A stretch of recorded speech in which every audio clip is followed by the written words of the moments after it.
Good morning. Thank you so much for coming out so early. It's still dark out, I think. So I'm Julie Cranston, Director of the SBDC at UCI Applied Innovation.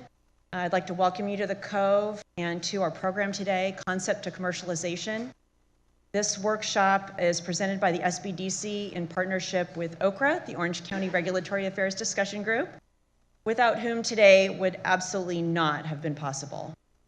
We would also like to thank our fantastic sponsors, Troutman Sanders, the Greater Irvine Chamber of Commerce, for their ongoing support, as well as the law firm of Nguyen and Tarbet, who sponsored catering for us today. We hope that today's program provides valuable information to help with the regulatory reimbursement and market entry challenges that new life science ventures face on their road to commercialization. The SBDC is committed to helping small businesses start, grow, and succeed, partly through workshops such as this one, as well as the personalized, confidential, one-on-one consulting that we do every day with high-growth technology and life science companies. Now, with more resources at our disposal from our host, UCI Applied Innovation, and funded by the SBA as well as state grants, we continue to provide award-winning services at no cost to our clients, including comprehensive business development consulting, funding readiness, technology commercialization, SBIR, STTR assistance, and more. Please stop by our office today after the presentation and see what our consultants can help your business achieve. We are incredibly excited to present today's workshop, Concept to Commercialization, in partnership with OCRA. This event would not have been possible without the tireless efforts of Allison Oliva, Professional Organization Liaison for OCRA. Allison is also a certified regulatory professional, providing clinical, regulatory, and project management services to the biomedical industry. Allison, we are thrilled to formally launch our partnership with you today. I'd like to hand it over to you to tell us a little bit about OCRA and introduce our speakers' agenda.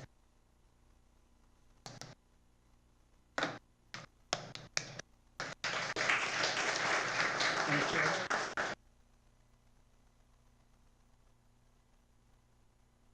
Good morning, everyone. Thank you, Julie, for that very nice introduction. So I am a proud member of the Orange County Regulatory Association, also known as OCRA, but not the vegetable.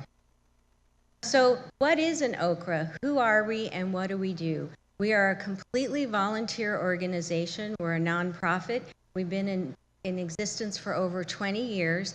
And our goal is to educate ourselves and our employers in the biomedical research and industry here and help industry keep abreast of the ever-changing regulatory environment, not just in the US, but worldwide.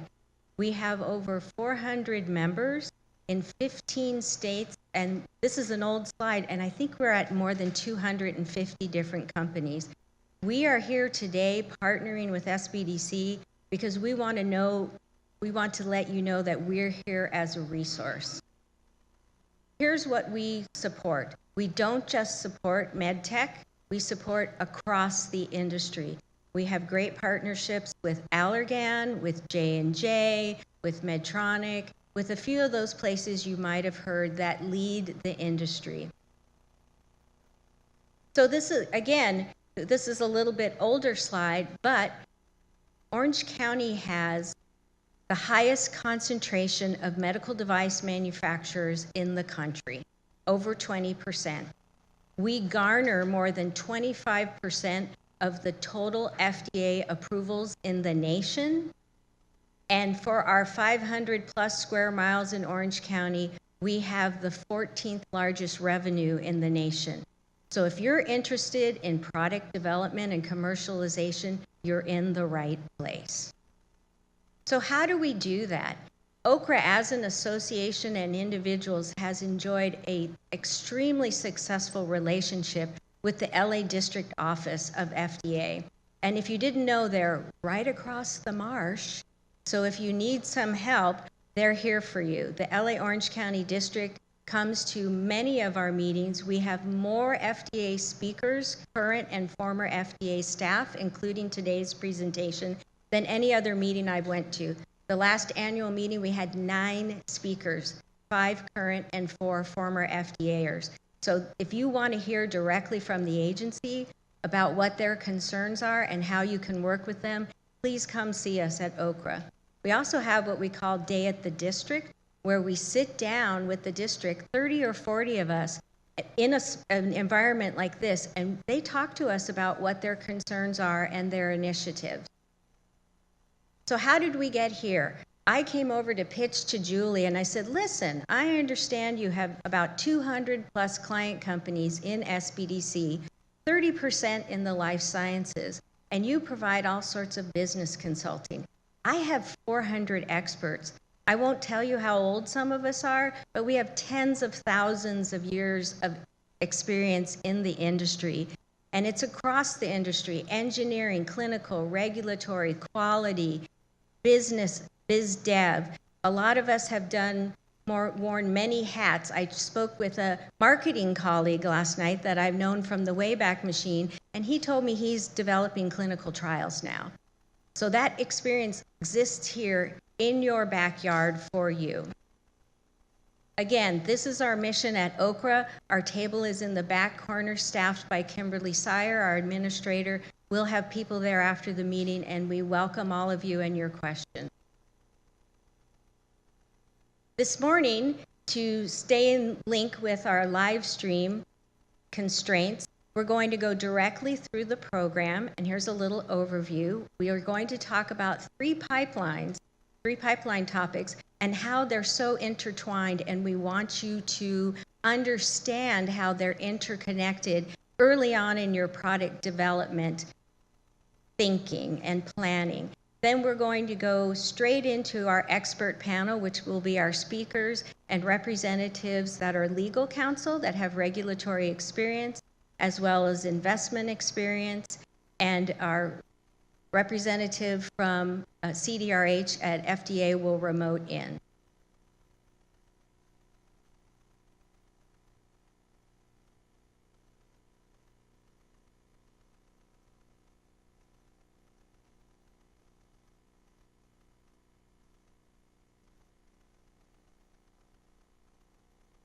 Our first speaker this morning is James Rusty Lusk. A couple of you might know him. He's been around for a while.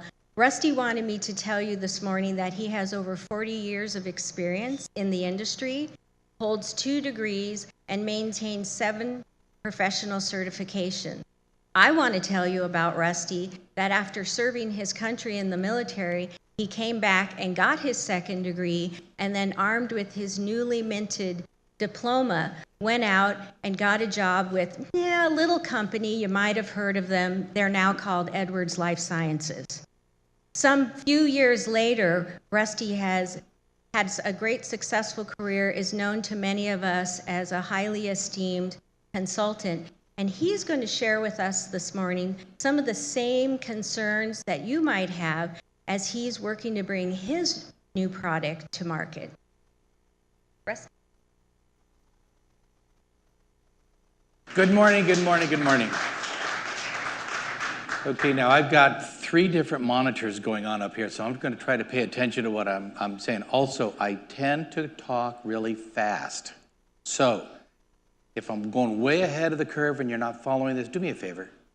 Raise your hand. I'm okay. We're all adults. I put my pants on the same way everybody else did, 1 leg at a time this morning. Okay, so, except for Beetle Bailey, he does it 2 legs at a time.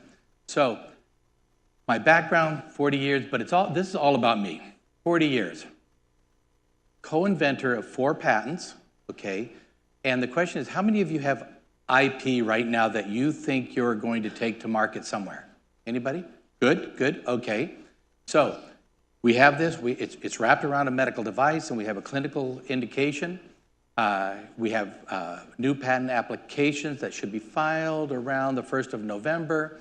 There's an exceptional team that is putting this whole package together, and we're currently shopping it for investors and funding. So that's where we are. Though I still consult, okay, my next life form is going to be this business. Conclusion, all of this is really close to home right now for me. I am living this, okay? and it's a lot more work than I anticipated. There's things we're learning that we did not anticipate, and some of the things we not only didn't anticipate, we didn't even have a clue they were coming. So, my disclaimer, I'm not an attorney, okay? If you need an attorney, consult an attorney, okay? The views here are my own. I hope you take them away and take them home and can use them. And probably most importantly, if I suggest you need legal advice, go get legal advice, okay? You don't want to be walking down the railroad track only to learn that the train is 10 feet behind you, okay? You want to be way ahead of the train. So, 2 things required for a sale. Only 2 things, okay? Does everybody realize that there's only 2 things required for a sale? The ability and the desire, okay? If I have the ability to buy something, but I have 0 desire to buy it, there's no way that salesperson is going to take my money. Correspondingly, if I have the desire, the passion to buy something, I would really like a Bentley Cabriolet, okay? And I don't have the ability, okay, but I have the desire. So if you don't have the desire and you don't have the ability, that sale's not going to happen. So in medical devices, though, commonly the purchaser has the ability. They don't have the desire, and that's what we have to convert them to wanting our product and why. So assume you have a product concept. You have IP, okay, some of you. So you think you have a business that you think you're going to put together. I'm going to say, let's start peeling this onion back, okay? You got IP. It's important, okay? But I'm learning it's not the only or most important thing, okay? You're going to change that into a product of some sort, which means you're going to have to do manufacturing, testing, and all this other stuff. But somewhere you got to get into this FDA marketable position, which is either going to be through some sort of a clearance or an approval, okay? These are 2 different pathways, okay? And I'm going to try to tell you everything about how to get this stuff through the FDA in 20 minutes, okay? So I'm probably going to leave out a lot of the details, and the devil's in the details, okay?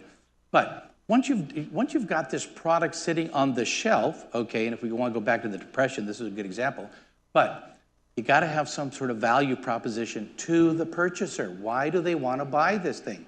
You know it's the greatest thing since Holt's and cheese, but they don't think it is. And the question is, what's the value proposition?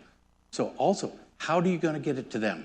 Is it going to go to the home? Is it going to go to the hospital? Does everybody realize that though you have FDA can approve stuff, okay, and then you got Medicare, CMS, okay, does everybody realize every hospital has their own decision process to buying goods and services? And they're not the same at every hospital. They're not the same in every state. So after that, you got to figure out who's going to pay for this thing. Is it going to be the doctor? Is it going to be the hospital? Is it going to be CMS? Is it going to be third-party providers? Are they going to self-pay? Who knows? So if you don't know who's going to get give you the revenue, because what you're trying to do is transfer their money to you, yes? This is America. This is capitalism, right? We want to transfer their money to me. But if you don't know how to get it to them, and there's no real value proposition, you got to kind of wonder, why do I want to go through the FDA and all that other stuff? Why do I want to convert it to a product? And your IP suddenly has really little value. Even though you got a patent, kind of like, so what? There are a boatload of patents out there that have never been turned into products. So today, I'm going to try to go over high level the regulatory activities. Now, if you're doing that, you also have human use, and you might have a clinical trial you've got to do. We're going to talk about that in a few seconds. Those will feed your submission. But also, so that's just today, that's Rusty's side of this fence. But I also want you to start thinking about deployment and the revenue generation. And I put those in parallel because back in IP land, back in product development land, product concept land, we should be thinking about how we're going to get it to wherever it's going to go and who's going to generate my revenue for me. How am I going to get paid? What's the value proposition end to end? So at that, we start generating revenue. But I got 2 gates, okay? The first one is that submission. I can't market it in the United States. I can't market it in the rest of the world most commonly without some sort of a regulatory process if we're talking about regulated products. That could be an airplane. It can be a toilet valve, our regulated products. I actually had the opportunity to work for a toilet valve company. I went from hard valves to toilet valves. They're the same. Okay, they start and stop flow of water. Biggest difference is toilet valves have more regulations than hard valves. So does everybody understand you need to have, that toilet valves can't be too loud in certain countries? Can't be too loud. When you flush goes up and down, can't be too loud. The second gate is that green light to revenue. Because if you've got this product sitting on your shelf, you've got 10,000 of them in inventory, you've got 20,000 of them made offshore, they're sitting in inventory, but you don't have a way to either deploy it or generate revenue, all you got is a bunch of inventory. So my key topics today are, what are the regulatory requirements? I'm going to try to give you really a high-level view of this. How many of you are here and have an experience in the FDA submission process? Hey, awesome. Anybody want to trade my place? Okay, so how do I figure this out? How do I get it through the FDA? What's the minimum testing requirements for a clinical trial to get market entry, and how long and what resources are needed? And what's the different pathways to a submission? So I got 3 device classifications. Now the good news is this is really high level and doesn't have anything to do with the medical device. But let's assume we're going to make an apple pie. Okay, well, if I'm using red apples and my product is making red apples, and I'm probably what we'll call equivalent. Okay, we're the same. It's an apple pie. That's what I'm making the claim is, right? I'm making an apple pie, and I'm using red apples. But now let's assume I want to use yellow apples. Well, they're not a red apple, are they?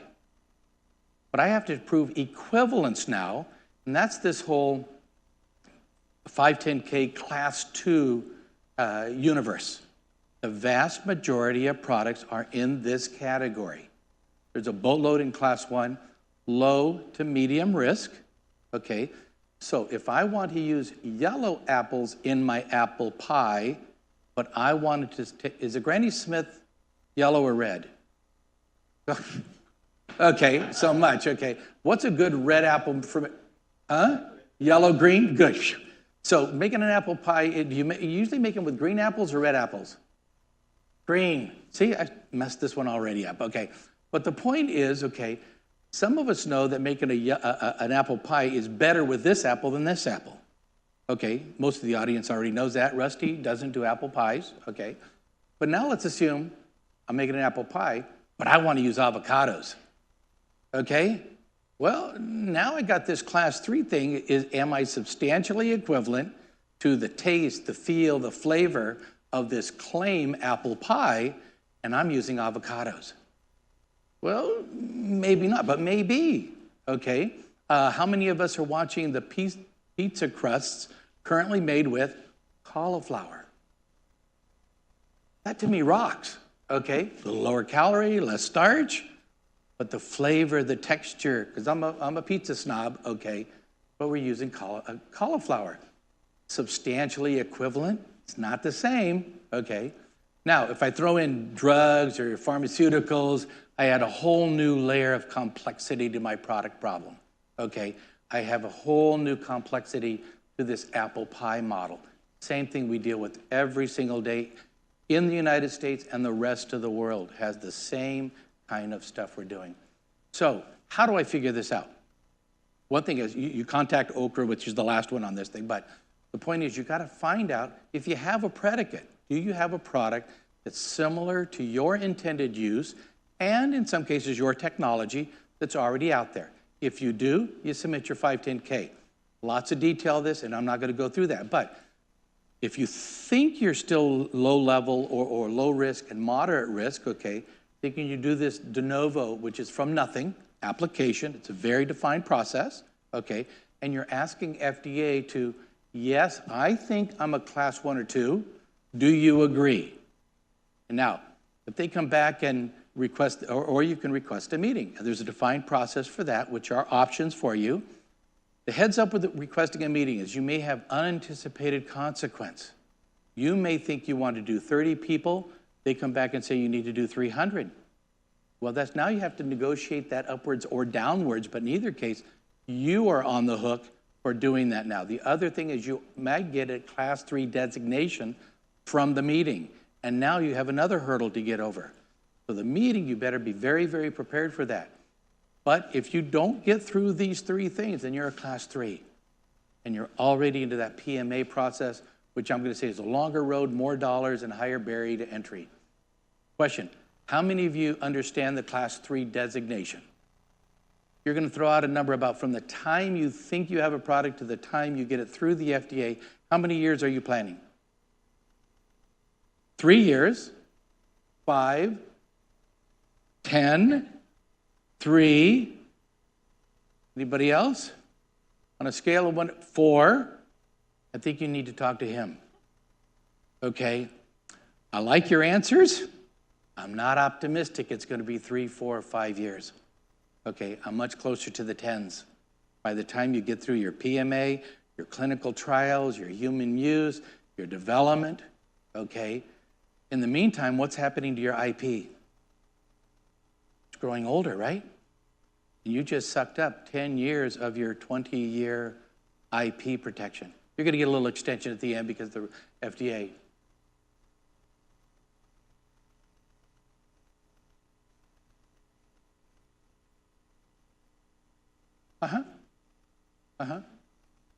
Oh, yeah, absolutely.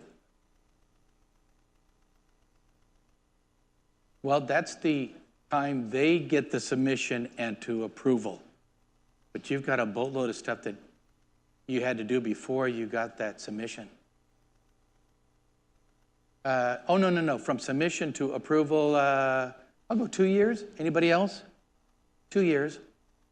Back and forth, back and forth. 2 years. But you got a boatload of stuff before. It's like the engine of a train.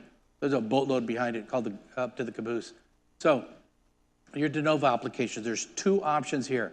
You determine that there's no legally equivalent product, okay? Or you submit your 510K and you hope it's right. You prepare the de novo application, which is very similar to the content of a 510K. Or option B is you've submitted your 510K and you get an NSE or not substantially equivalent designation or determination, okay? There's a downside to that one, okay? Then you submit your de novo application. You are trying to convince FDA that yes, we're a low risk, moderate risk device, and hopefully they agree. If you go to the, or sign up, you can get all the de novo application releases that FDA does every month.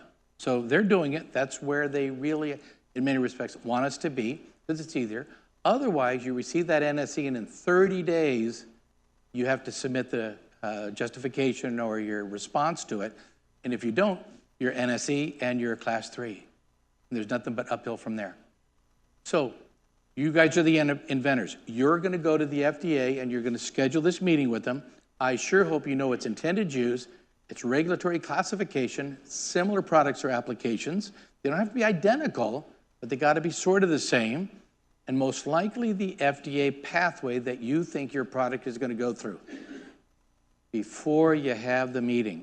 Now, there's actually a document, a guidance document, that will describe the details of the meeting and the things you want to provide, but you've got to go into that prepared. And lastly on that, solicit some help from OKRA if you want, or other regulatory experts, I'll call them, okay? Because a lot of us have already been there, and you don't want to invent that wheel. And you don't want to be in the meeting inventing the wheel, okay? So now we're talking about clinical trials. Who knows who Donald Rumsfeld is? Okay, then you guys are over 40, okay?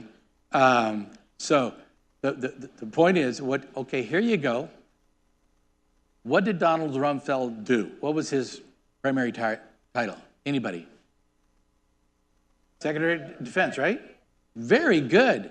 Did anybody know that he was the president of Gilead Sciences, CEO of Gilead Sciences? Who was the other one I said? Doggone, it's on my hidden slide and I don't have it. There's another huge, they were sold to Medtronic, but he was the CEO of another medical device pharmaceutical company for like 7-10 years before he became Secretary of Defense, and CEO for Gilead for, I think it was 5 years. I did not know this. Surprised me. But anyways, there's known knowns, things you know and you know. Then there's a group of things that are known unknowns, things that you know you don't know. The biggest part of this, though, is that unknown unknowns, because they're going to sideswipe you and slap you upside the head and shoulders, and you don't have a clue it's coming. And what do we call that? We call that human use in clinical trials, because you're going to go into the trial thinking everything you know is going to happen. And we're going to learn there's a boatload of stuff. How that person uses it. Just went through this with a company out of France. They did 3 people.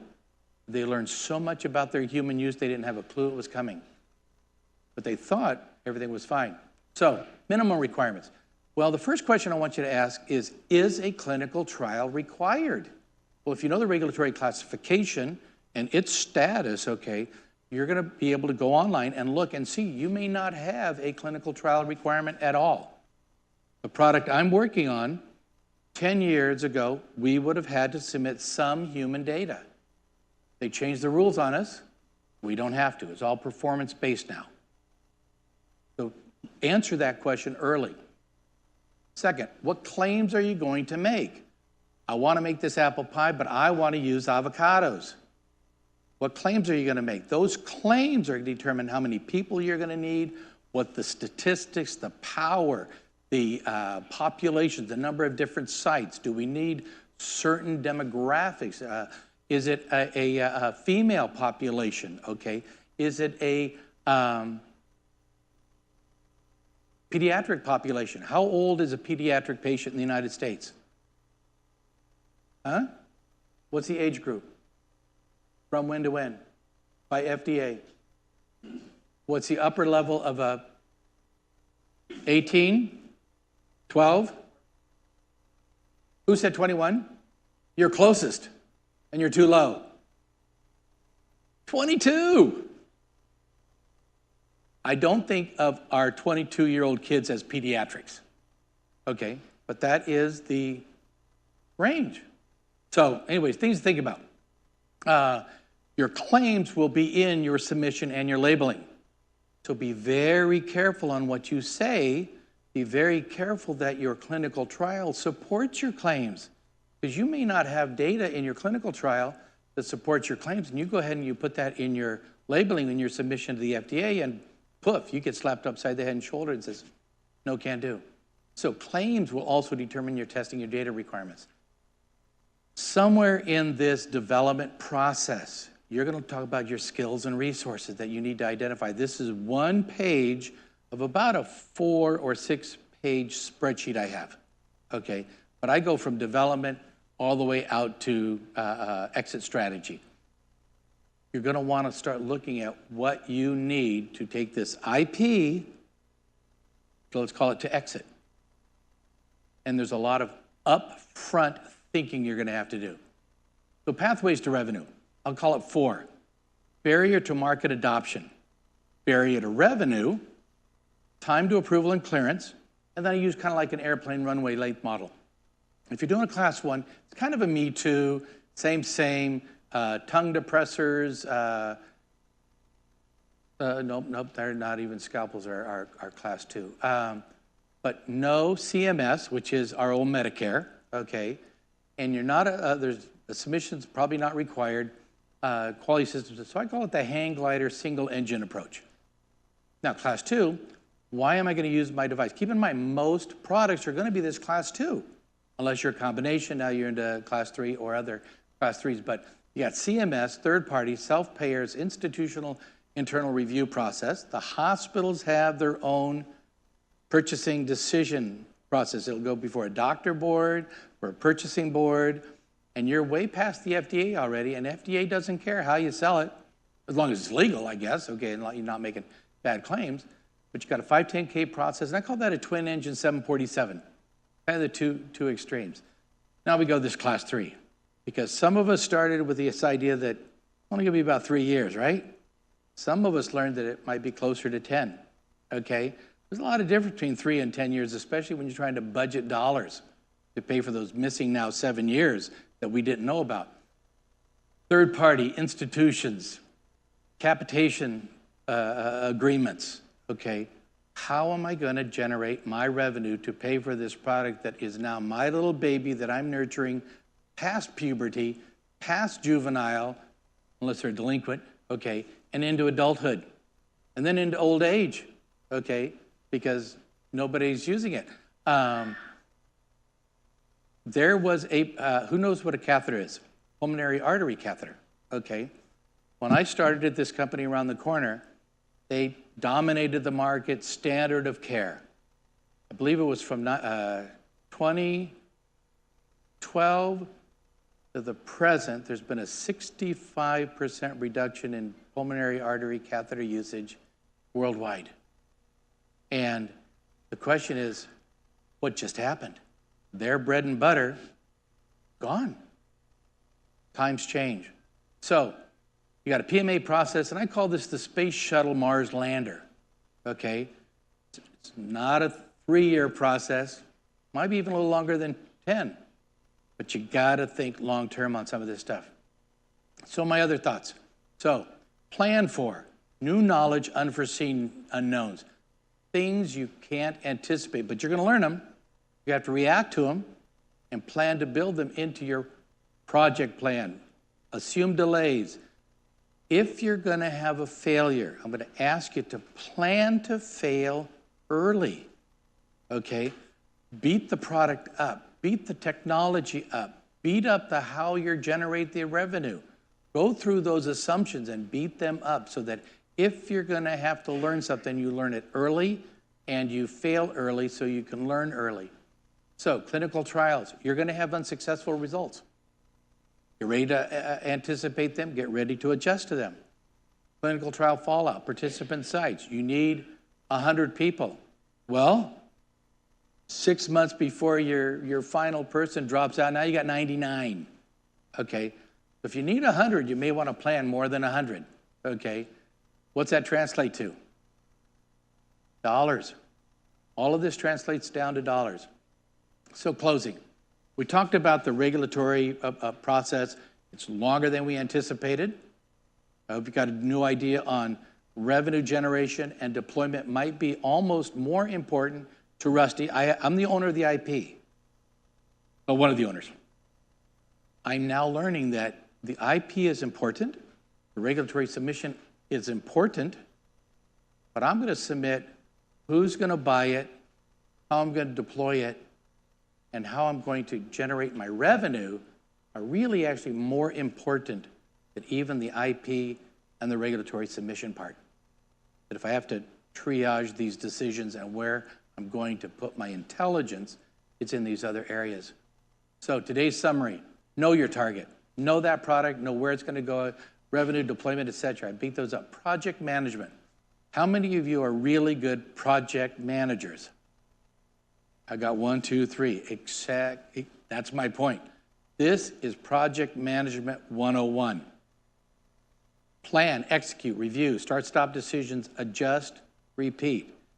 Every single week is going to be some layer of project management. And if you're not comfortable doing it, get ready to get comfortable. Take your lessons learned and integrate them back into the plan because you're going to be making adjustments continuously. So, I'm done. This is me. Email me if you need to. Contact Allison. And thank you all very, very much for the time. Hope I kept you awake.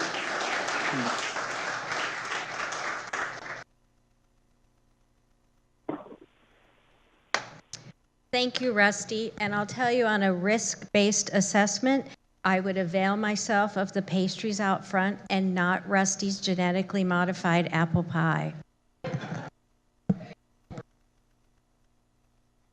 Okay, you heard it, not GMO.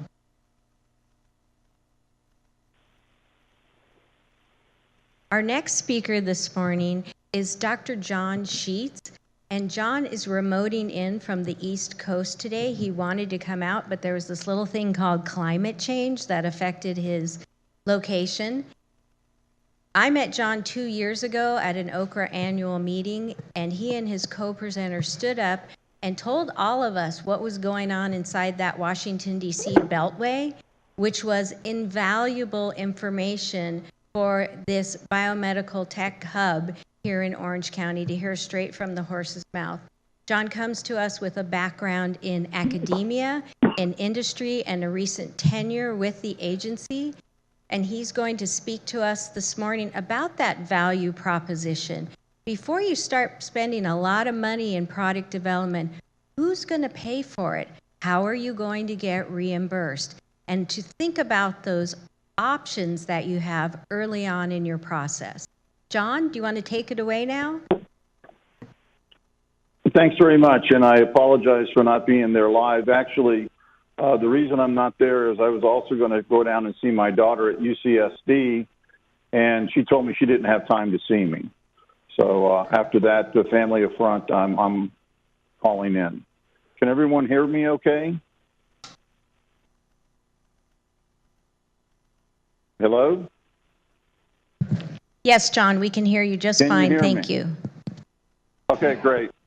So a lot of what you're going to hear is going to be a different version of what you've heard from Rusty, and probably I'm going to be previewing some of the things that Mike Hoffman will cover for you. It's good that we're not there live because Mike is much younger, better looking, and a lot smarter than I am. I had the privilege of working with him when I was at CDRH. But let's just jump in and talk about really where things are at in medical device and med tech product development now. And it really is all around value innovation. You know, with Jeff Shern's leadership at CDRH and a great staff of people, the FDA has really transformed the time it takes to get products through. And so the challenge now, as Rusty was talking about, is how are you going to get paid? And so if you're not thinking about that as from the very outset, that's going to be a problem for you in any of the product development you want to do. So Don Berwick, who headed CMS some years ago with the Accountable Care Act, he really focused on how can we control healthcare costs in the U.S.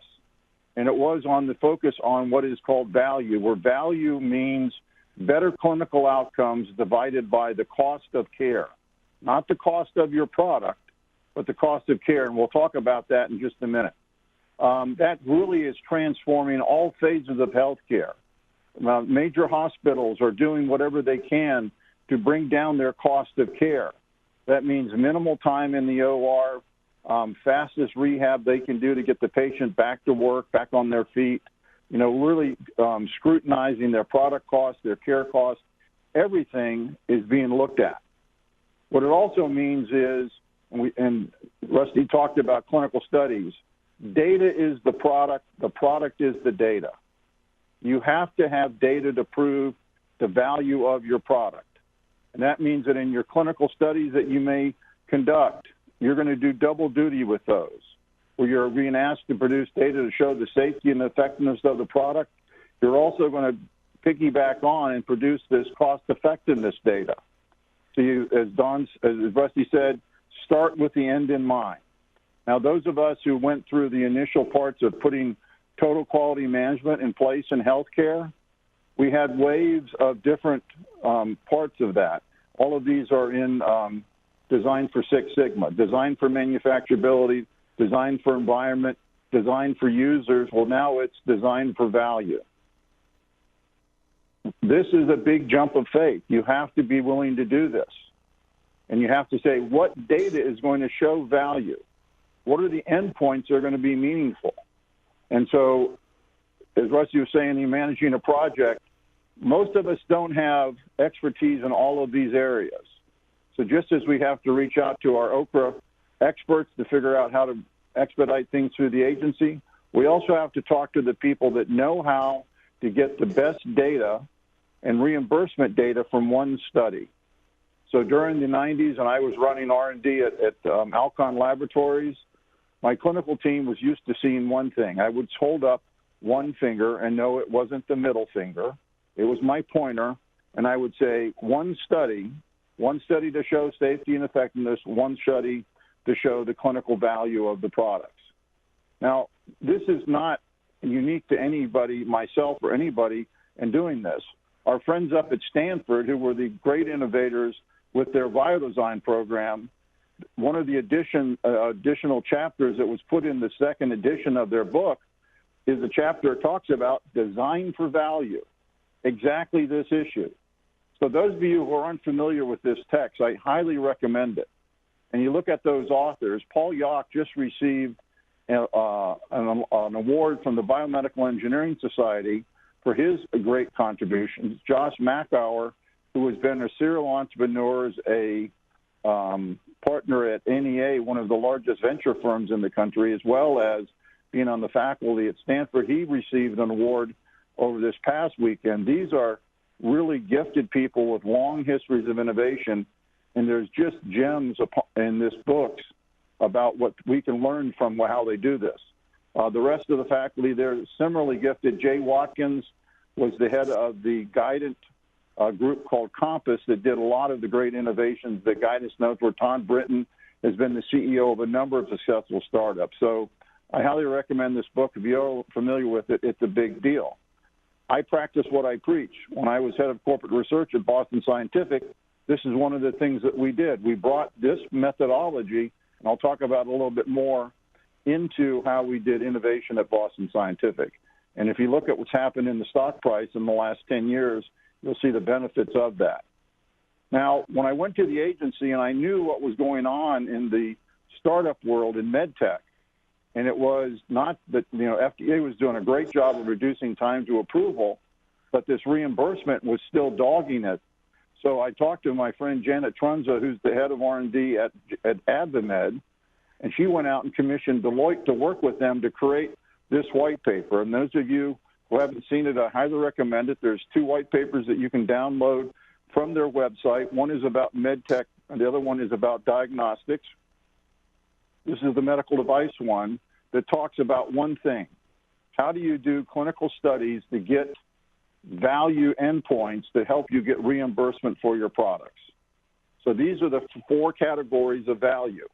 So let's use an example outside of medtech. Let's talk about Harvoni. Most of you have seen the ads on television for this hepatitis C medication. One dosage of this medication costs $30,000. Why is that? Because they were able to justify that price based upon the savings it produces for the healthcare system. Because by eliminating hepatitis C and all of the issues that come from having that disease, they save the system well more than $30,000. They're in the Los Angeles area, up in North LA County. One of the great successes has been a company called Second Sight, with Bob Greenberg, who's been the president of that. Mark Humine, who's a personal friend of mine out of USC, invented this product where it has a camera that attaches directly to the retina that allows blind people to see. They can't read with it, but they can find their way around the house and do it. CMS reimbursed them, I think, at about $130,000 for that product, because helping a blind person see, just to be able to find their way to the kitchen to get a glass of water or find their way to the restroom, has such a benefit to their activities of daily living that that reimbursement was justified.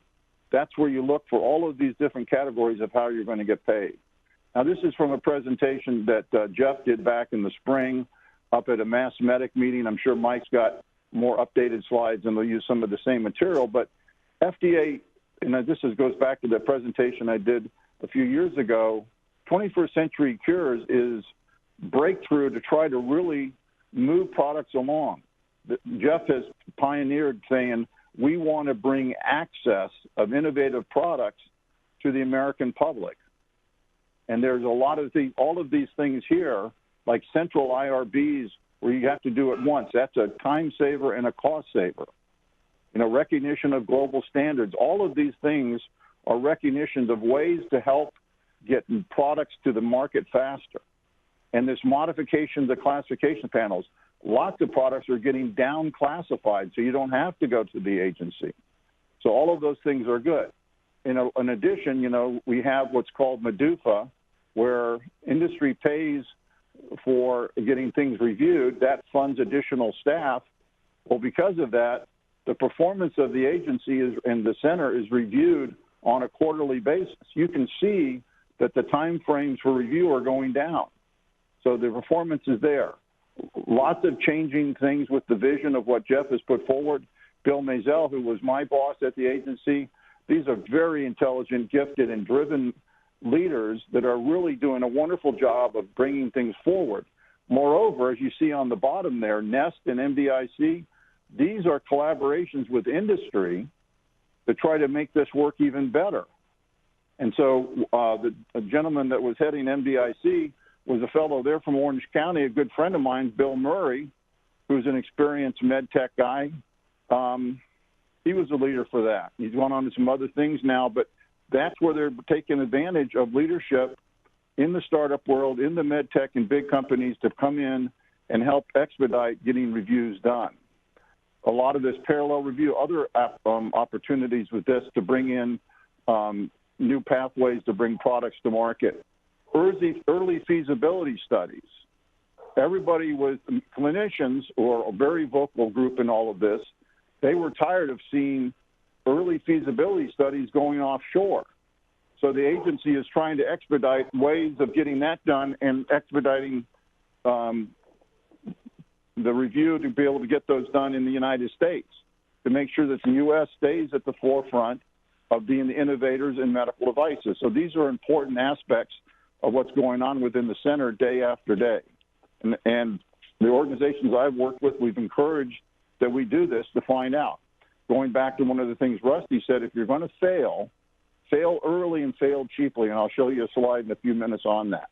Here it is. This is where risk is managed. You want to reduce your risk in the research in the early phases before you get into big development. The worst thing you can do, and it does happen, is to have a failure in late stage development.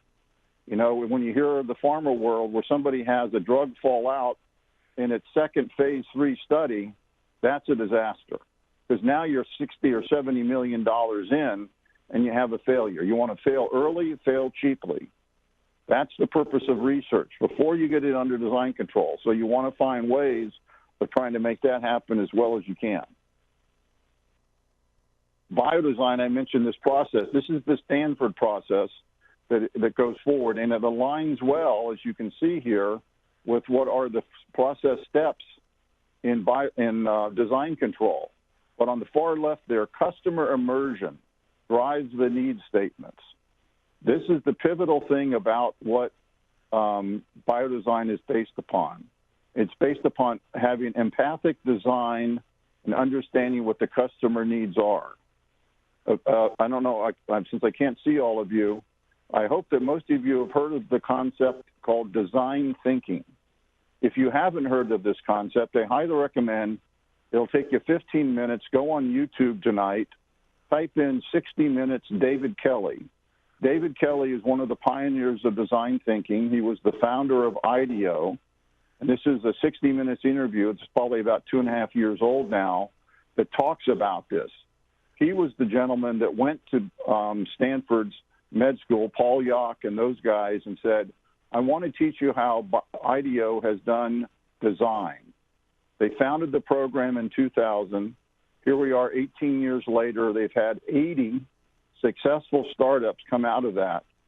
And now there are over 25 biodesign programs at other universities around the world, as diverse as going to Mumbai, Shanghai, Singapore, Imperial College London, National University Ireland, Galway, Karolinska, and then here in the U.S., Georgia Tech, Johns Hopkins, Drexel, Boston University. All of those schools have biodesign programs that follow this methodology and has been very successful. So I mentioned this video with David Kelly. I highly recommend it.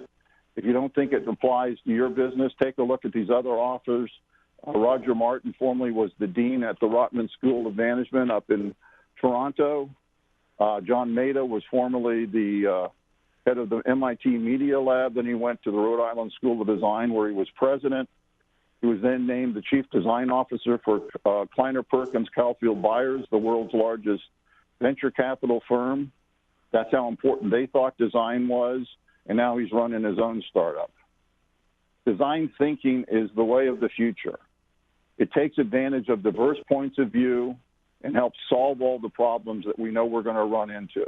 And if you watch the video with David Kelly, it'll help you give you an idea about what that's all about. These are the steps of the biodesign process to really get in, understand where you want to go and look, focus on where the project is, understand where the needs are. You want to identify needs. You create a list of up to 1,000 needs, and then you invent, create early prototypes and implement, and you move it forward. The other part of it, and it's happening in healthcare that we need to look at, you know, we're all amazed at seeing the great innovation that's happening in other spaces.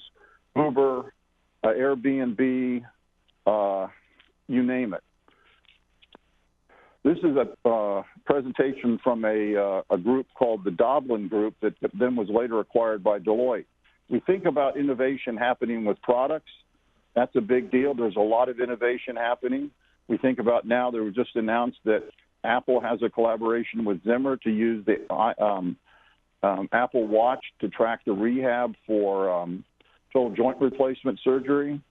But there's a lot of stuff that's going on with processes. How do you change key processes? That's going to change what's happening in the hospital. The merger of CVS and Aetna is going to be a big change in how healthcare is administered and the delivery of that. You know, financing, how that's going to happen. All of these areas are areas of innovation that's going to happen in healthcare, and we just have to be open for how it's going to be done. You know, I worked in ophthalmology for nearly 20 years. My first J&J company was in ophthalmology. I interacted a lot with the guys at Vistakon when they developed the disposable contact lens. That disposable contact lens was nearly identical to the regular contact lens. It's not a change in product. It's a change in that number 4 core process, where they came up with an automated process using a molding process that was developed by Philips Electronics, because they knew were making and molding the lenses for CD players, and automation but done by Japan Tobacco, because they had automation far beyond anybody else. They put it together, and their first generation technology lowered the cost of goods by an order of magnitude. Their second generation lowered it by another order of magnitude, and they're on about generation 5. I don't know where they're at. But that's what technology can do for us, and we just have to be open for it. Patients are at the heart of what CDRH do.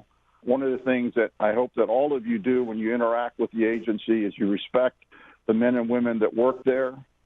I've had many great jobs and work with many great people, but I've never taken an oath for any job anyplace else, and these people take it very seriously.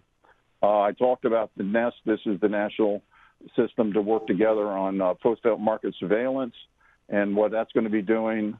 MDIC, all these breakthrough pathways that I'm sure that Mike will talk some more about. Real-world evidence, this is another great opportunity to get great data for helping to get reimbursement and marketing. It also gives us better data than just having the creme de la creme do the surgery. You get what really is going to happen out in the marketplace. So these are all things that the agency is working on. I mentioned the stuff that Don Berwick started at CMS. Value-based payments, it's going to be a key thing. You know, none of us want to go into a hospital that has terrible readmission rates because they're doing schlock surgery, and that's what's happening with Medicare reimbursement. But all of the payers are tracking this stuff, and they're in California with Kaiser Permanente. They're at some of the cutting edge at this and making sure that it works out. So going from fee-to-service to value-based is going to be a key aspect of what's going to happen here. So everybody's transitioning to that. It eliminates waste from the system. If you go back to our total quality management and those things I mentioned earlier, waste is waste. Inspection is waste. So we want to get rid of that, improve quality of the overall system. So if we look at where we're at in 2018, it's a great partnership. All these different entities have to partner together. If you're a company or a startup developing a product, you have to recognize you have to provide a great product to the patient that's at the center. But all of these other entities are also your customers, the physicians, the payers, the FDA, maybe your business partner that's going to market it for you, the hospital buying agents. Those are all partners you have to keep an eye on. You have to understand what their needs are, and that will allow you to deliver a product with the right data that not only gets it approved through or cleared through the FDA, but also gets it reimbursed and sold in the marketplace. Thank you.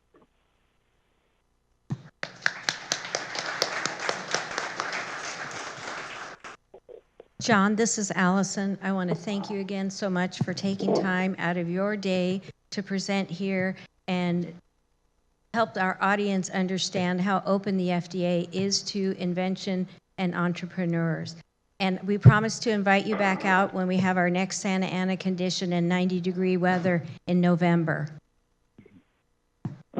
That sounds great. I appreciate it. But, you know, I hope that the audience can, you know, Mike's going to give you some great insights coming from the agency. But, you know, considering I spent, you know, 30 plus years in industry before I went to the agency, I always had great working relationship with those folks. But going there and seeing how hard they work, and they're so open now to having conversations about the products. And it's really very collegial, very collaborative. You know, you want to establish a dialogue. Your credibility with the agency is going to be the quality of the data you bring. And so recognizing that, you're not going to pull the wool over their eyes. You're not going to pull a fast one. You're not going to threaten and argue them. Don't go in and talk about how much it's costing. They care about providing good, safe products that take care of the American people. If you focus on that, you'll have a lot of success.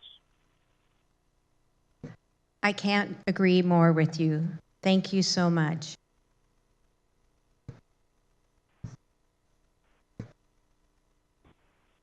We were going to hold our questions until the speakers and the panel reconvene. And we will have not only John on the phone, but his colleague at FDA, Mike Hoffman, who's a Deputy Director in Neurological Sciences. So we have former and current FDA representing here today. I saw a lot of you taking notes. The presentations will be posted online along with the AvaMed white paper that John recommended that you read about value proposition, who's going to pay for your product before you start building it. If you build it, they may come, but they may not. And as Rusty said, you want their dollars. Our last speaker today is someone who's probably very familiar to all of you. Paul Strasma, CEO of Capillary Biomedical. I met Paul a few months ago, and Paul's now graduated from the Cove. He has his own facility, and he's putting together a world-class team that has the potential to change the entire paradigm of insulin infusion therapy for diabetic patients. Paul?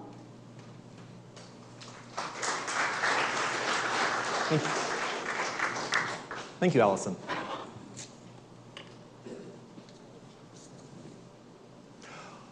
All right, so my background is about 15 years in the medical device industry. I was glad to hear the plug for Stanford Biodesign because I attended 2 of their conferences back in 2005 and 2006, and I didn't know the textbook was out, so I just bought that as a gift for our interns. Over time, I have assembled a veteran team of entrepreneurs in this space, but when we all got started, it was myself and a doctor, Dr. Jeff Joseph from Thomas Jefferson University, one of the clinical advisors for a former company, who called me up and said, Paul, let's start a company. And a couple months into that, once I was convinced that there might be a company here, I called the SBDC team, so a plug for them as well. Martin Kleckner was our first consultant and helped us go from the, what do I do with this doctor and his idea for a patent, to laying out a strategy for gathering grant funding, validating the concept with customers, and then moving out and doing a financing. We incubated here at the Cove for about 2 years, where we actually, in the lab here and over there, we built all of our prototypes that were then deployed in animals at Thomas Jefferson University. And along the way, met some of our grant milestones and started the process of raising angel investment money. We closed a round in June for $2.9 million with a consortium of regional angel groups. And that was Martin's original strategy. He's like, this is how you're going to do it. It's like, okay, Martin, what do we have to do? Took us some time, but we got it done. And we're now preparing for our first clinical trial in support of regulatory clearance and hopefully by end of next year, product to market. Now what I'm going to do is I'm actually going to go through some of the slides we used with all of our angel investors on the topics of clinicals, regulatory, reimbursement, and commercialization. And I'm going to take off my pitch mode hat and talk a little bit about what are the questions you're answering and what are some of the questions you get from investors along the way. So first, what is the product? For us, we're focused on the infusion set. This is the in-body part of an insulin pump system. So patients with diabetes have to take insulin at every meal. The gold standard for doing this is with a pump where they adjust that and estimate their carbs and infuse insulin prior to every meal. We're focused on the plastic tube that sits in the body, and that turns out causes a lot of problems with insulin infusions. Who is your customer? Well, for us, it's the 1.2 million current users of insulin pumps, as well as the 2.4 million people in the United States who require the same insulin infusion therapy but are choosing shots instead of the gold standard pump therapy. And who's going to pay for it? Well, we have a known market for this product. Patients today are paying with their insurance companies about $1,200 per year for that consumable portion. So there's a razor and blade model for the pump business where patients pay a premium both for the razor and for the blades. But it turns out the blades aren't very good.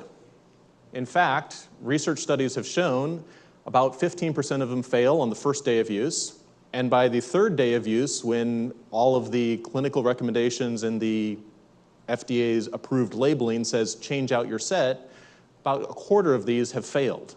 The little plastic tube, the insulin's not getting into the body anymore. Patients would really like to wear them longer, by the way, and those who try to wear them out to 7 days, a few succeed, but most fail in controlled clinical studies. And there's a whole host of reasons why they fail, but over half are this mysterious catheter failure. For some reason, the insulin doesn't come out of the tube and get absorbed by the body. So our solution to that is the SteadySet infusion set with steady flow technology. And we're making changes to that little plastic tube to improve the biocompatibility, improve the insulin compatibility, and our goal is to make it last for 7 days with a higher reliability rate and with less damage to the tissue along the way. Now, one side note for entrepreneurs, how many contests should you enter? Some startups are really good at winning contests. We entered one contest with the Type 1 Diabetes Exchange, and the reason we entered it was because our target audience was the judges. So we spent $50,000 to name our product, brand our product, in a 3-month period once we found out we were finalists in this contest, because we wanted to do that work and present to that audience. All of the other contest sponsors, do you really need them to know about your product? What are you really getting out of that, I'd ask. Moving on, how do we position this device? So current solutions are steel needles, which are very reliable, but do a lot of damage to the tissue, and Teflon cannulas, which turned out to be less reliable. Those are the 15% that fail on day 1, but they're gentler to the tissue. And when we went out and took this concept and tested it with physicians and customers, we got testimonials, such as Dr. Tim Bailey. This is the best of both worlds. There's no trade-off for my patients between the reliability of a steel needle set and the comfort of a Teflon set. We heard patients repeat back to us what we hoped might be the benefits of this product. This is Sandra from the Savvy Diabetics, who came into the Cove over here and actually did one of our early hands-on prototype tests. Just wanted to thank you again for the opportunity to weigh in on your new infusion set design. Your final product can make an enormous difference in insulin delivery to me and so many insulin pump users who have struggled with the inconsistent delivery, occlusions, and scar tissue of pump use, and who may be contemplating a switch to injections. Leading us to pump comfortably, pump confidently. Now, that's great. It took us 3 years to get here and refine that over time, refine these messages, test them with users, test them with physicians, test a lot of tubes on pigs. How did we get there? So roll back that timeline to 2014 when Jeff called me up around Thanksgiving and said, Paul, let's start a company. He didn't call me up and say, let's start an infusion set company. He called me up and said, let's do an implantable glucose sensor for people with diabetes. And I said, Jeff, that's a 10-year, $100 million project, and it's a PMA. But okay, why not try? We took 6 months. We went out to the funding agencies in this space, Juvenile Diabetes Research Foundation, the Helmsley Trust, other private angel groups, and the few venture capital firms investing in medical devices at the time. The message was pretty universal. No one's going to stump up for a 10-year, $100 million PMA device, come back with a 510K and human data. That was part one. And then part two was from the diabetes funding agencies. You know, guys, that's a great vision. Our problem isn't with better glucose sensors. We've spent the last 10 years getting better glucose sensors through the PMA process and out to patients. Our problem now turns out to be insulin delivery and this 25% failure rate. Wish you could help us with that. So we said, okay, we'll help you with that. That led to an initial small grant and that proved feasibility. And with that, basically they wrote a RFP specifically to continue that line of research about why are infusion sets failing. That led to a $1.5 million grant from JDRF and also a SBIR phase 1 from NIH, both of which got funded about the same time. That gave us what we needed to iterate product concepts. We had about 6 different ideas for how to make infusion sets better. And we tested them in a whole bunch of pigs using that grant money. While we were doing that work, it also gave us the time to start recruiting a team of people with expertise in the clinical space, the regulatory space, the insulin pump business to start crafting our plans. What did we need to win those grants? About the same things you need for a phase 2 proposal. Commercialization plan, you need to have an idea of what your clinical strategy will be, what your reimbursement pathway will be. So we knew before we even won that first grant that we were a 510K device, that we were going to use existing reimbursement codes, and that we were probably going to have to do some amount of clinical data, which we went and we looked up in the insulin product packaging and said, okay, well, how many clinical trial patients were done to get insulin approved for pump use originally? It can't be any worse for our cannula. Hopefully it will be better. Once the grant agencies had validated the idea and the need for this, and we'd done our preclinical research, we were able to start raising private funding, kind of created a snowball effect. First, we got $1.6 million from friends and family, and this is where it helps to have a co-founder who has previously run a company and succeeded. We then expanded that into phase 2 proposals, went out to other grant agencies, and finally realizing that final product that seemed to be working in pigs is what we were ready to go out to the angel investment groups with our story of improving insulin infusion therapy with a 510K product that was reimbursed already and raised $3 million. The $3 million in funding gets us to the first human clinical data, gets us to that first agency submission, and gets us the opportunity to go raise enough to scale up and do the manufacturing side of this. So what was the regulatory pathway we first laid out? Well, we know that these infusion sets are class 2 devices. We went to the FDA database and we looked up the predicate devices. We found one we thought we were going to use. We've changed that a couple of times now, by the way, but that's okay. And we got the message early on that the duration of use claims were actually part of the drug labeling. So that was our unique challenge, was we are a drug delivery system. The basic product is a 510K, but duration of use affects the drug. So we knew early on we were going to have to talk to the drug makers about this. What we realized from that was that the Me Too portion of this was a 3-day infusion set. It's a simple 510K. The last one that got improved didn't require any human data. They did do a human factor study. Great, let's put that forward, a classic summative human factor study, non-significant risk clinical trial. Let's just run with it. But to extend the duration of use, which is what the patients and the grant-making agencies were looking for, and that was exciting to the drug companies, we knew that was going to be a clinical trial of the similar size to what they reported for their drugs. So we planned that out from the get-go.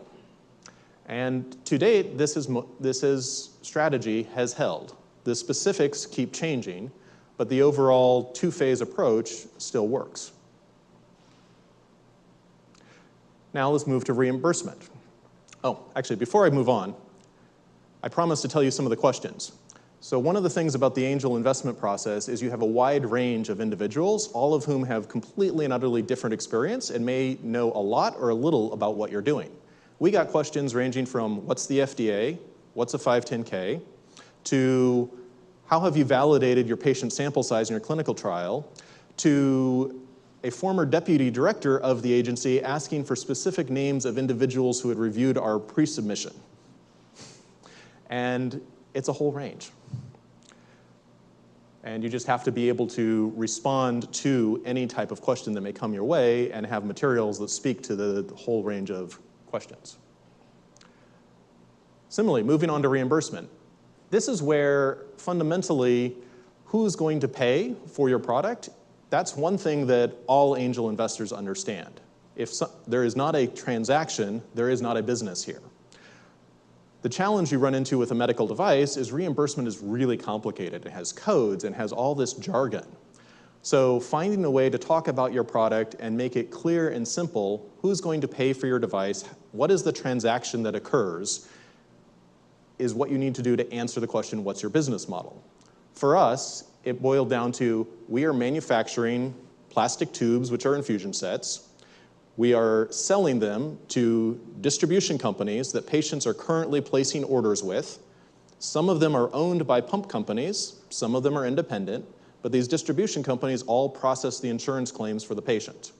So we private label our product, we sell it to the distribution company, they then distribute it for use with these insulin pumps. And the key here for us on reimbursement was we're not changing anything. There is a code that exists. It reimburses a certain monthly cost to ensure that patients can achieve their infusion pump therapy. And I can't tell you how many times along the way a reimbursement expert came to us and said, oh no, you have to do something different. And we talked it through, and 3 or 4 times, and then they actually went and looked up the code and they said, oh, this one's different than what I thought. And how did I know we were right? When the VP of Market Access for one of these companies said, I'd like to write you a check. They were brought in by diligence for one of our investor groups and turned around and invested in the company. That was cool.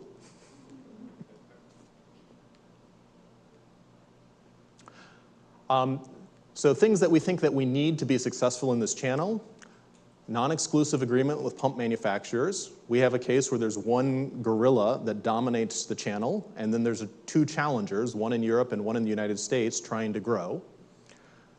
We don't want to change things for the users. If you think about a prescription product and mapping out how do we go from physician writes a script all the way to product shows up in patient hands, there's any number of things along the way that might happen that result in your product not being delivered to the patient.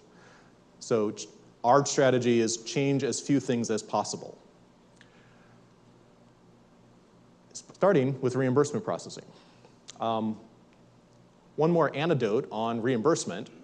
At one of the conferences about 3 years ago, I watched a panel where venture capitalists lined up and said, what do you need for Series A investment? And they all said, you need a reimbursement plan. Explain your business model, value proposition, and how you're going to do this value-based healthcare. How do you validate your business, these things? You go out and you talk to a bunch of insurers. The very next panel was a bunch of insurers who said, we don't want to talk to you until you have your pivotal trial, your FDA clearance, and preferably CMS reimbursement. At that point, you can supply us an evidence portfolio and we'll consider your product. There's a disconnect there. So there is a market opportunity for those of you in Okra to help bridge that disconnect. How do you get early phase entrepreneurs who have an idea and no money talking to the gatekeepers who will determine whether or not their business eventually succeeds? Moving on down, assuming that we get clearance and we get reimbursement, how do we generate demand? For us, this is the classic healthcare marketing problem where we have different audiences. There's never one decision maker, and that's what makes healthcare marketing and sales so complicated. We have the patient community, the actual user who's inserting this device in themselves and needs to manage their therapy.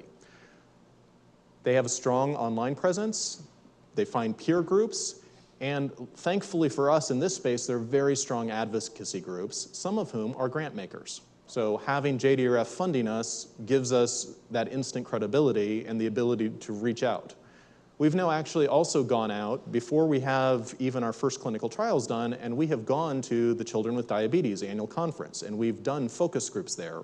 We've put up a booth talking about infusion set failures to find out, are patients aware that this is a problem? Clinical trials say it's a problem, but do individual users and families realize it? Then we have the clinicians, who we have to speak through evidence and also through traditional sales forces. They gather for us in our space at the American Diabetes Association annual meeting and the American Association of Diabetes Educators. So here it's important, we've presented our animal data at each of these conferences for the past 2 years. We're there, we're organizing advisory board meetings with the physicians. We have a presence, which we're trying to grow over time. And finally, for us, working through distributors and knowing that we are a component of the overall insulin delivery system, the field sales reps and the trainers in the pump companies turn out to be a critical audience for us. They get paid to put patients on insulin pumps. They don't get paid to handle customer support calls for failed infusion sets. So making sure that they're aware that this is the easy choice for them that will result in less fails, less headache, and more time doing what their job is, getting more patients on pump therapy, is the key. Moving on to milestones, take the pitch hat off here. Milestones are very audience dependent. This is a scrubbed external milestone chart, which just says broadly what we're doing. For the investor charts, we always layer on what are the financing pieces of this. For the strategic partners, we layer on all the project management pieces of this. What can you really get done when? One thing I've learned, there's a fine art to making your milestone chart speak to whoever your audience is. So for us, we've closed our financing. We're in finalizing the design stage. In parallel with that, we are in discussions with each of those pump companies talking how do we get to a distribution agreement. Once the product is 510(k) cleared, how do we ensure that we have a channel to sell this? In parallel, Allison's helping us with our clinical trial right now. We're moving from pigs to people to generate that evidence that this is worth doing, and infusion sets last as long in people as they do in pigs. We have an FDA submission that will come with that. And then for us, a major challenge is scaling up manufacturing. This turns out to be a business where you can't just launch a small trial. For us, a 400-patient infusion set trial turns out to be a 500,000 device because you have to support them for a year. So we go from hand-built beauties in first clinical trial to first semi-automated cell manufacturing line to support an initial launch to fully automated to support scale-up. It's going to be a fun hill to climb. The other question that investors are constantly asking is, well, how do I get my money out? So what's your exit strategy? For us, primary candidates are the established pump manufacturers. They're currently using these outsourced components. There's a very small supply of them, and they don't work very well. So there's a buy rather than build opportunity for them, and this affects one of their core margin areas. There also are a host of emerging pump manufacturers, new entrants who want to get into this space. They think they have 1 or 2 competitive advantages over the current incumbents. We could offer them an extra one. And then there are the competition, the people who are building the current infusion sets that are failing so frequently. These are the people whose lunch we're trying to steal. So if we're successful at that, maybe they'll buy some lunch from us.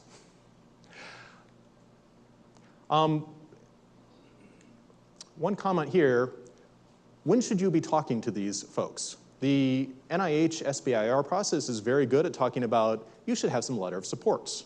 Pay attention to that. One of the reasons we were able to get those grant funds was because we went and we had letters of support from a majority of the companies shown on this page. In fact, my co-founder, who was a grant reviewer, commented that, yeah, sometimes when I review a grant, I start off, I look at the letters of support, I look at the biosketch of the PI, and then I bother to look at the grant and aims.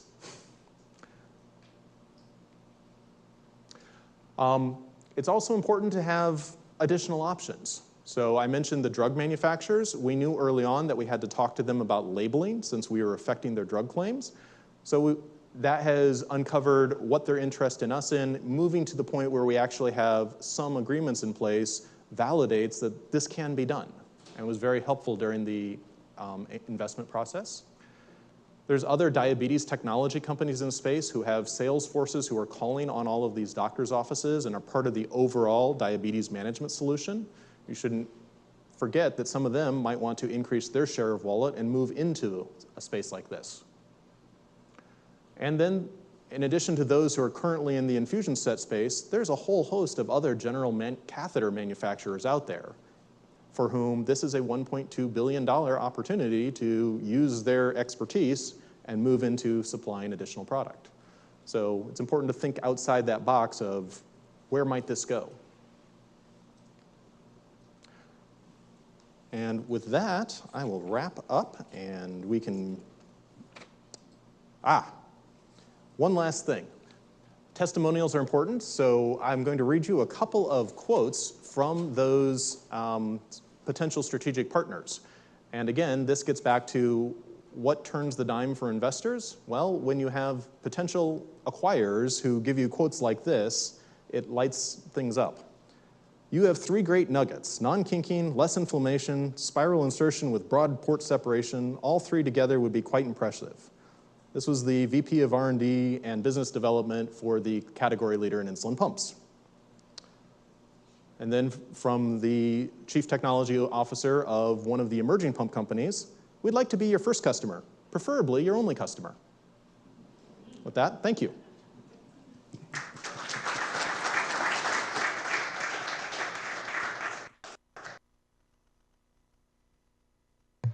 Well, that was great, and you can see what a great job Paul's doing in pulling together his team. When he previewed his slides to me, the takeaway was, hey, that first 2 or 3 million is good. Where's the other 60 million coming from? Okay? And you can see that Paul has done a great job with project management. They got early advice, they pivoted on their concept, and then things started to flow towards them. So he's done a really good job of looking at those different reimbursement pathways and then who that audience is. He's created desire. There's a great desire for this product.